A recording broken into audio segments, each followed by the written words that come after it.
الو الو اسمع أعوذ بالله من الشيطان الرجيم. بسم الله الرحمن الرحيم. الحمد لله رب العالمين، والصلاة على محمد وعلى آله الطيبين الطاهرين. اللهم صل على في هذه الليلة المباركة، هذه أول الليالي، ليالي شهر رمضان المبارك، هذه الليلة تنفتح فيها أبواب الرحمة الإلهية، تنفتح أبواب اللطف والرحمة الإلهية إن شاء الله. آج وہ رات ہے جو ماہ رمضان مبارک کی پہلی رات ہے. یہ وہ رات ہے کہ جس رات میں اللہ کی رحمت کے دروازے اس کی مخلوقات پر کھل جاتے ہیں. كما قال النبي صلى الله عليه وآله: شهر دعيتم فيه لطاعة الله. جیسا کہ حدیث کا جملہ ہے، یہ وہ مہینہ ہے کہ جس میں آپ کو اللہ کی اطاعت کی طرف بلایا گیا ہے. يعني هناك دعوة من الله لكم، ليس مجرد تكليف، إنما تشويق، إنما دعوة، إنما توجيه. تعالوا أيها المؤمنون، تعالوا اذكروا الله.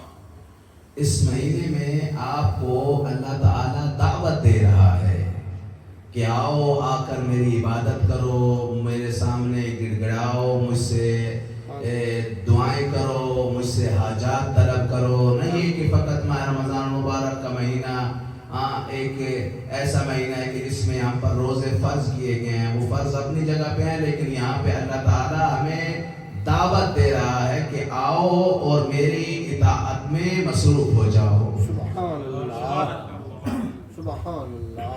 الله سبحانه وتعالى عندما يدعو المؤمنين إلى طاعته ليس هو محتاجا إلى أحد.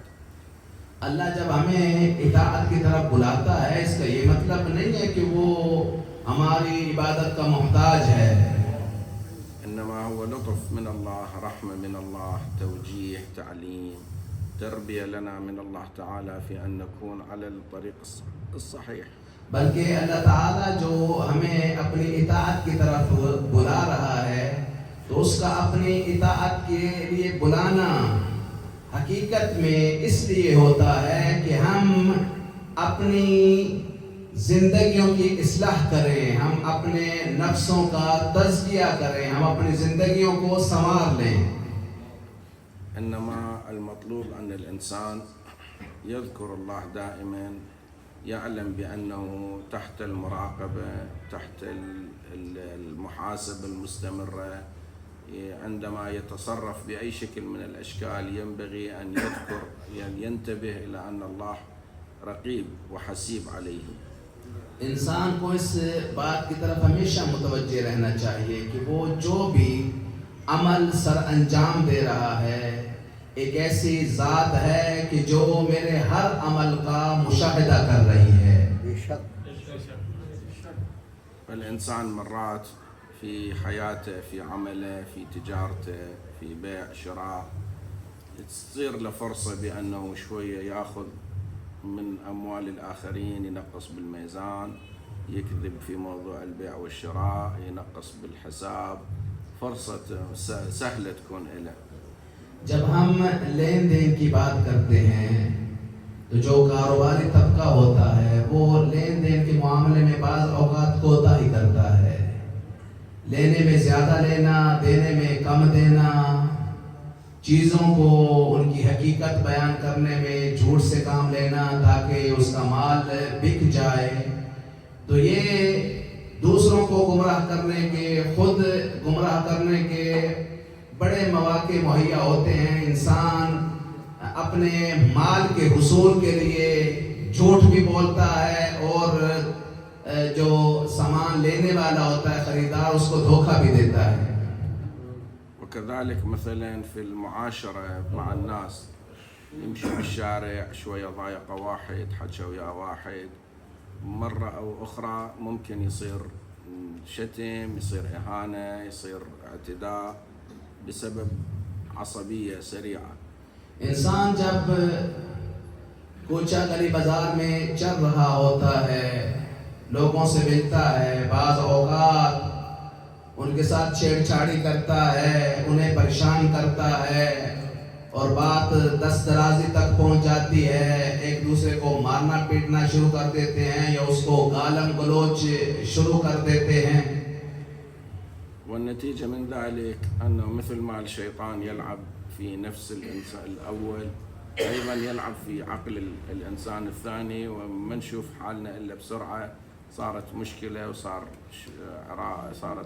يعني خلاف وصار ضارب ومضروب بسرعة.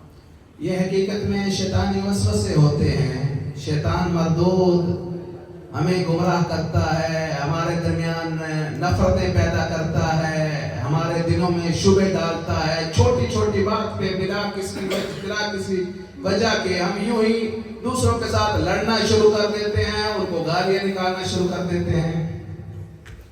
وكذلك الإنسان في أعمال الأخرى في حياته من الجوانب الأخرى, مثلا في بيته في داخل البيت قد يتساهل يشوف نفسه هو الرجل مثلا يشوف نفسه أقوى من المرأة فيتصرف بطريقة عدوانية, مرات يهينها, مرات يشتمها, مرات يضربها.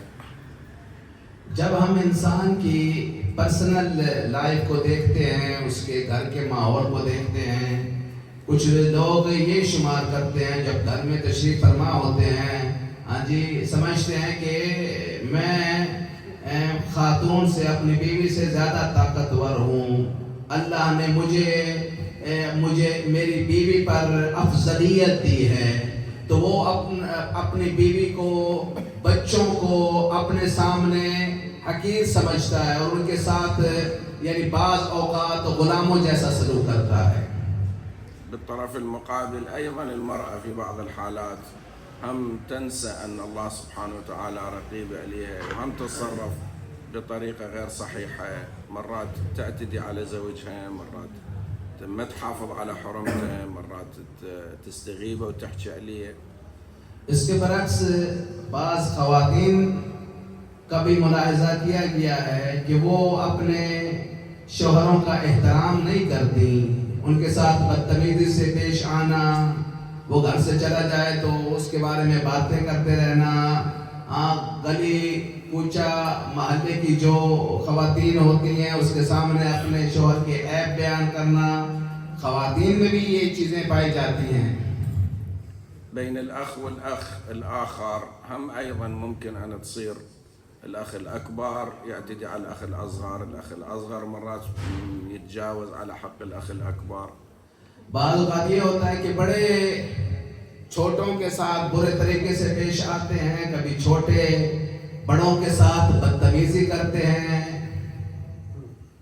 مرات الأخ الرجل يجد أن الأخت أخته صغيرة ويعتدي عليها ويأخذ حقها, ربما ميراث مثلا ما يعطيها حقها من الميراث. بعض اوقات یہ ہوتا ہے کہ میراث کے مسئلے پر بہن بھائیوں میں جھگڑے ہو جاتے ہیں, اسی طرح سے دیگر جو خاندان کے افراد ہیں ان کے درمیان میراث کے مسئلے پر جھگڑے ہوتے ہیں, جس کا حق بنتا ہے دوسرا اسے اس کا حق نہیں دیتا.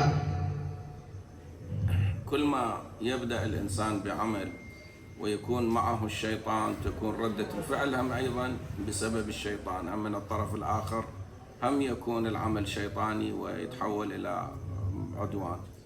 اگر انسان کوئی ایسا انداز اپناتا ہے کہ جو غیر اخلاقی ہے, غیر شرعی ہے, اور وہ شیطان کے وسوسے میں آ کر شیطان کے ساتھ مل کر اگر وہ کسی کے ساتھ زیادتی کرتا ہے تو پھر یہ بھی رہے کہ اگلے کے پاس بھی شیطان ہے, اس پہ بھی شیطان مسلط ہے, پھر جیسا یہ سلوک اس کے ساتھ کر رہا ہے پھر اس سے بھی اس کی وہ توقع رکھے.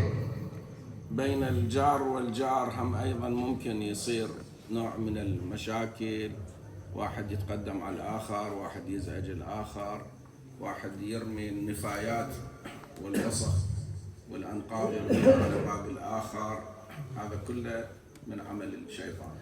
پڑوسیوں کی جب ہم بات کرتے ہیں, پڑوسیوں کے درمیان بھی یہ مسائل چلتے رہتے ہیں, ایک دوسرے کے ساتھ احترام کے ساتھ پیش نہیں آتے, کبھی اپنے گھر کا گند جو ہے اپنے گھر کی گندگی اس کے دروازے کے سامنے پھینک دی، کبھی اس کے بچے کو مار پیٹ دیا، اسی طرح سے مختلف حرکات کرتے ہیں کہ جس کی وجہ سے پڑوسی ناراض ہو جاتے ہیں، ان کی حق تلفی ہوتی ہے۔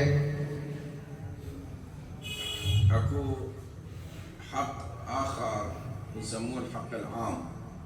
اكو بعض المناطق الشوارع العامة مثلا، الساحات العامة، هذه حق عامة ملك للجميع، وليس من حق أحد أنه يتجاوز عليها ويضيق الشارع أو يأخذ أمتار يتقدم بالشارع أو يؤذي الآخرين.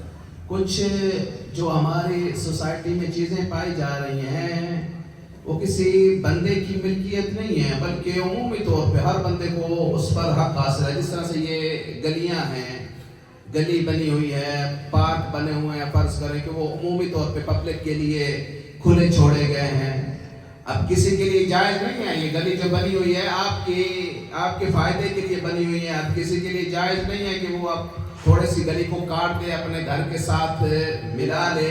ہوتا ہے اس طریقے سے جو ہے وہ کیا ہے، گلی کو اپنے گھر کے ساتھ ملائے، جس کے نتیجے میں دوسروں کو تکلیف ہوتی ہے، دوسروں کو اذیت ہوتی ہے، دوسروں کے لیے پریشانی کا موجب بنتی ہے۔ الحق العام إلا حرمته مثل الحق الخاص، يعني مثل ما لا يجوز للإنسان أن يغتصب له بيت لإنسان مسلم، وإذا صلى في هذا البيت تكون صلاته باطلة لأنه غصب. الحق العام الشارع العام اللي هو ملك لجميع المسلمين، هم أيضا لو أن الإنسان يصلي في الشارع العام ويؤذي المارة هم تكون صلاته باطلة. کچھ چیزیں ہیں جو انسان کا پرسنل مال ہوتی ہیں، اگر کوئی آپ کے پرسنل مال و دولت پر تجاوز کرتا ہے، اسے غصب کرتا ہے، تو یہ اس کے لیے جائز نہیں ہے، حرام ہے۔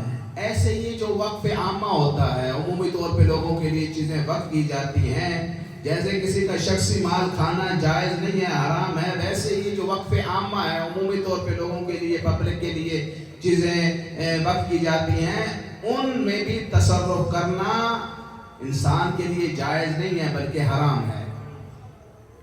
وهكذا الكثير من المسائل ممكن أن الشيطان يدخل في نفس الإنسان ويحول من إنسان طبيعي مسالم إلى إنسان معادي، إلى إنسان شيطاني، إلى إنسان معتدي. اسی طرح سے کچھ اور چیزیں بھی ہیں کہ جب شیطان انسان کے اندر بسیرا کر لیتا ہے، انسان کے اندر داخل ہو جاتا ہے، تو وہ اسے ایک عام انسان سے ہٹا کر ایک سرکش انسان بنا دیتا ہے۔ وہ دکھنے میں انسان ہوتا ہے لیکن حقیقت میں وہ شیطان ہے۔ أعوذ بالله إذا صار بين الإنسان الرجلين المؤمنين، الشخصين المؤمنين، صار نوع من الاصطدام والصراع، وصار ضرب وصار كسر أو جرح، واحد يضرب الثاني، هذا بعد خو مصيبته وجريمته بعد أكبر عند الله. اور اگر باتوں باتوں سے بات پہنچ جائے لڑائی جھگڑے تک، ایک دوسرے کی مار پیٹ شروع کر دی جائے، خون خرابہ کیا جائے، تو پھر اس سے معاشرے میں اور زیادہ مصیبتیں اور مسائل پیدا ہوتے ہیں۔ وإذا وصلت بعد أكبر من ذلك إلى حالة استعمال السلاح والقتل، هذا بعد الجريمة أعظم وأعظم عند الله تعالى. اور اگر بات پھر قتل تک پہنچ جائے تو پھر مصیبت بہت ہی بڑی ہو جائے گی۔ إذا التقى المؤمنان المسلمان بسيفيهما فالقاتل والمقتول في النار كما ورد في هذه الرواية. اس کے اندر وارد ہوا ہے کہ اگر دو مسلمان آپس میں ایک دوسرے کے ساتھ جنگ کرتے ہیں تو قاتل اور مقتول دونوں جہنم میں جائیں گے۔ قيل له يا رسول الله لماذا المقتول هم أيضا في النار؟ القاتل عرفنا بأنه أجرم، المقتول هذا مقتول. صحابی نے پوچھا اے نبی خدا، مقتول کا قاتل کا جہنم میں جانا وہ تو سمجھ میں آتا ہے کہ اس نے ایک انسان کو قتل کر دیا ہے، مقتول وہ کیسے جہنم میں جائے گا؟ قال لأنه أراد قتل صاحبه، حمل السلاح وجاء ليقتل صاحبه. کیوں؟ اس لیے کہ مقتول بھی جہنم میں جائے گا، کیونکہ اس نے قاتل کی طرح اسلحہ کو اٹھایا تھا اور وہ بھی اس قاتل کو قتل کرنے کا ارادہ رکھتا تھا. هذه هي تعاليم الإسلام، هذا هو الإصلاح الذي جاء به النبي صلى الله عليه وآله في رسالة الإسلام. یہی پیغام ہے کہ جو نبی کریم صلی اللہ علیہ وآلہ وسلم اپنے ساتھ لائے تھے. یہی وہ الہی پیغام ہے، یہی رسالت نبوی ہے کہ جس کی نبی کریم صلی اللہ علیہ وآلہ وسلم نے تبلیغ کی تھی. أهل البيت عليهم السلام هم أيضا أوضحوا لنا هذه الأمور وفصلوها لنا وبينوا لنا تفاصيلها ودقائقها. اہل بیت علیہ السلام نے یہ تمام تر چیزیں تفصیل کے ساتھ اور انتہائی باریک بینی کے ساتھ بیان کی ہیں. وعلماءنا من بعدهم، علماءنا الأعلام أيضا درسوا وتعبوا وقضوا الليالي والأيام بالسهر والتعب حتى تعلموا هذه العلوم، علوم أهل البيت عليهم السلام، وبينوها للناس. ہمارے علماء کرام نے بھی ان علوم کو حاصل کرنے کے لیے بہت زیادہ مشقت کا سامنا کیا ہے، راتیں جاگ کے گزاری ہیں، مختلف مصیبتیں جھیلتے ہوئے، تکلیفیں برداشت کرتے ہوئے، بھوک برداشت کرتے ہوئے، اذیتیں برداشت کرتے ہوئے انہوں نے ان علوم کو سیکھا ہے. اور ان کی پھر یہ کوشش ہوتی ہے کہ یہ اخلاق، یہ آداب اور یہ علوم لوگوں تک پہنچائے جائیں. فعلماءنا كتبوا الرسائل العملية التي بينت الحلال والحرام. كل عالم كل مجتهد أكو عنده يعني بيان للعلوم للأحكام الشرعية لأحكام الحلال والحرام. ہر مجتہد نے اپنی توضیح المسائل کو نشر کیا ہے، شائع کیا ہے کہ جس میں حلال حرام کا تذکرہ ہوتا ہے. وأكو أيضا غير ذلك الأخلاقيات، التوجيهات، النصائح، التربية، الأخلاق، هذا كلنا نتعلم من أهل البيت عليهم السلام. اسی طرح سے جو اخلاق کے اہل بیت ہیں ان کو بھی علماء نے اہل بیت سے سیکھا اور اہل بیت نے مفصل انداز سے اخلاق اور آداب کو بیان کیا. لذلك موضوع تأسيس المدارس والحوزات العلمية التي يتعلم فيها الشباب، يتعلمون فيها هذه العلوم، يدرسون كلام أهل البيت، هذا من أهم الواجبات. لہذا ایسے مدارس کی تاسیس کرنا، ایسے مراکز کو کھولنا کہ جہاں پہ علوم اہل بیت پڑھائے جاتے ہیں، یہ ایک اہم فریضہ ہے تاکہ جو اہل بیت علیہ السلام کی میراث علمی ہے، ان کے جو اخلاق ہیں، ان کی جو سیرت ہے، وہ ان کے شیعوں تک پہنچ سکے. ومن أهم الواجبات أيضا أهم الضروريات دعم هذه المؤسسات وتشجيعها. اور اس سے بڑھ کر ایک اور بھی ذمہ داری ہے کہ جو بھی علماء کرام ایسے مراکز کو کھولتے ہیں، ایسے مدارس کی تأسیس کرتے ہیں کہ جن کے اندر علوم اہل بیت پڑھائے جاتے ہیں، ضروری ہے کہ بااثر افراد، صاحب ثروت افراد، مخیر حضرات ایسے مدارس کی ترقی کے لیے اور ان کی بہتری کے لیے ان کے جو مسئولین ہیں ان کے ساتھ اچھے طریقے سے تعاون فرمائیں. إذا وجدنا مؤسسة يرعاها شخص عالم دارس متدين متقي عرفنا منه ذلك، يجب ينبغي أن نقف إلى جانبه، أن نشجعه. جب ہم دیکھتے ہیں کہ ایک عالم دین اس نے کسی مدرسے کی، مؤسسے کی، مرکز کی تاسیس کر رکھی ہے اور وہ قابل ثقہ ہے، اس سے کبھی بھی کوئی غیر اخلاقی حرکت سرزد نہیں ہوئی، علمی طور پر اس کا ایک مقام ہے، اس کی ایک شخصیت ہے، یعنی ہم لوگ اس سے مطمئن ہیں، تو ایسے علماء کے ساتھ کھڑا ہونا اور ان کے ساتھ تعاون کرنا ہر بندے کا فرض بنتا ہے. أما إذا لم نكن نعرفه ولم نعرف اختبار حقيقي، فلا يجوز لنا أن نستعجل في دعم الناس الذين مجرد أنهم يدعون أنهم علماء لا ينبغي أن نقف إلى جانبهم وندعمهم قبل أن نتأكد. اگر آپ کے سامنے آپ کی سوسائٹی میں کوئی ایسا شخص سامنے آتا ہے اور دین کی بات کرتا ہے کہ جس کے اخلاق سے آپ آگاہ نہیں ہیں، اس کے علمی جو مستویٰ ہے، علمی جو حیثیت ہے، اس کے بارے میں آپ آگاہی نہیں رکھتے، آپ کو نہیں پتا کہ یہ کس شخصیت کا مالک ہے، اس کے اخلاق آداب سے آپ آگاہی نہیں رکھتے، تو ایسی صورت میں جلد بازی کا مظاہرہ نہیں کرنا چاہیے. انسان کو سوچنا چاہیے، غور و فکر کرنی چاہیے، لوگوں سے پوچھنا چاہیے کہ اس عالم کا کیا مقام ہے، آیا واقعاً یہ اچھی شخصیت کا مالک ہے، عالم ہے، اس نے علوم اہل بیت کو پڑھ رکھا ہے، اخلاقی طور پہ اس کا کردار کیا ہے. ہاں تو سب کچھ یعنی پوچھ گچھ کرنے کے بعد پھر انسان کا کام بنتا ہے کہ ایسے عالم کے ساتھ تعاون کرے. هذا شهر رمضان القادم علينا إن شاء الله بالخير والبركة، فيه فرصة كبيرة لأننا نحضر هذه المجالس التي فيها الموعظة والتي فيها الإصلاح والتي فيها التوجيه والتربية. ماہ رمضان آ چکا ہے اور یہاں پہ اس ماہ مبارک میں بہت زیادہ مواقع فراہم ہیں. علمی محافل کا انعقاد کیا جاتا ہے، مجالس کا انعقاد کیا جاتا ہے، دروس کا انعقاد کیا جاتا ہے. تو ماہ رمضان مبارک میں انسان کے لیے یہ فرصت بھی مہیا ہوتی ہے، لہٰذا وہ کوشش کرے اچھی محفلوں میں شرکت کرے اور ان محافل سے فائدہ حاصل کرے. نستمع إلى تلك المحاضرات والجلسات ونحاول أن نطبقها ننفذها بالفعل.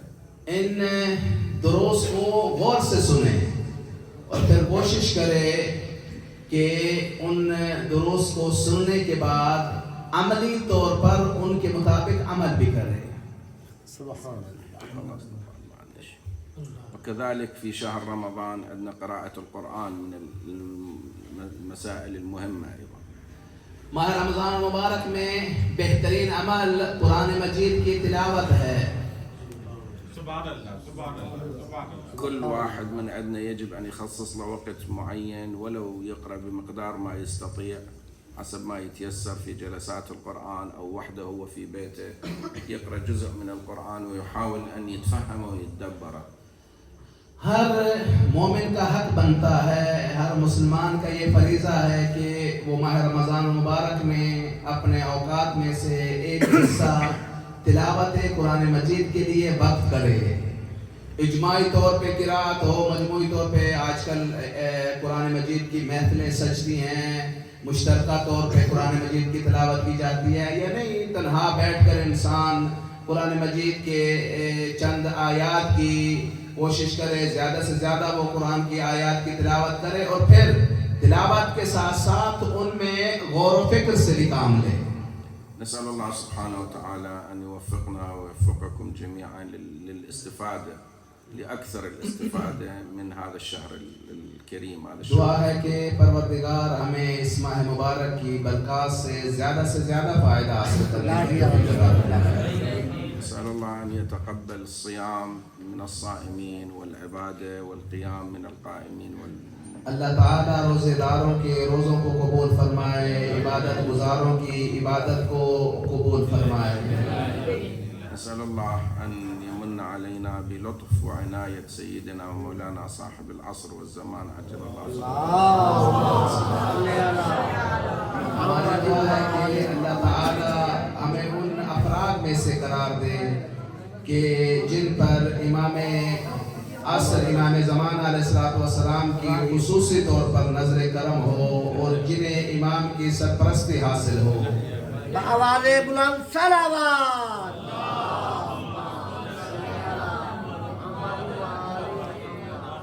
كلنا عندنا مشاكل، عندنا ديون، عندنا حاجات طلبات، إن شاء الله ببركته برعايته تقضى كل حاجاتنا. ہم میں سے ہر بندے مصیبتوں میں گرفتار ہے، کچھ مقروض ہیں، کچھ دیگر پریشانیوں میں مبتلا ہیں، حاجات رکھتے ہیں، اس ماہ مبارک میں اپنے امام وقت امام زمانہ عجل اللہ تعالیٰ فرجہ شریف کا واسطہ دے کر اللہ سے دعا کیا کریں. سبحان اللہ. المرضى فيما بيننا، أصحاب الأمراض فيما بيننا أيضا ندعو لهم جميعا إن شاء الله بالصحة والعافية بلطف صاحب الزمان. ہم دعا کرتے ہیں کہ اللہ تعالیٰ مریضوں کو شفا یابی نصیب فرمائے. آمین. نسأل الله أن يمن علينا بشفاعته في الدنيا وفي الآخرة وشكرا لكم والسلام عليكم. دعا ہے کہ اللہ تعالیٰ ہمیں دنیا اور آخرت میں امام وقت کی شفاعت نصیب فرمائے. آپ حضرات کا بہت شکریہ. والسلام علیکم ورحمۃ اللہ وبرکاتہ.